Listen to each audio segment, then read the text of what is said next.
What is the difference between homestead and non-homestead on your taxes? So this is how I remember it, and if you're newer, it may be confusing, but for non-homestead, I think not living at the home. Non-homestead, not living at the home. It would be your secondary residence. Homestead would be your primary residence.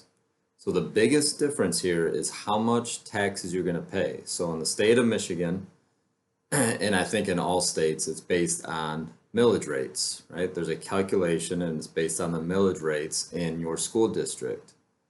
So for when you do go to a closing on a home, when you go to buy a home, they're going to ask you, is this for a primary residence or is this for a secondary residence? Is this an investment property?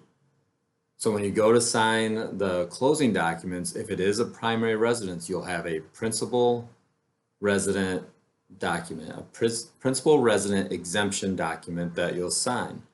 That's very important because if you don't sign that and it's your primary residence, you're going to be taxed at a non-homestead rate, which is a much higher rate. You don't want that.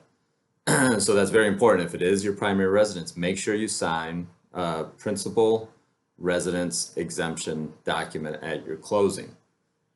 If you don't, you will be charged the non-homestead tax rate, and it's much higher. So for example, just an example, in a city near me, an $800,000 house, homesteaded, a principal residence house, would be around $9,000 for the year. Now, if it's your secondary house, if it's an investment property, it would be non-homesteaded, and those taxes, instead of $9,000 for the year, they would be almost $16,000 for the year.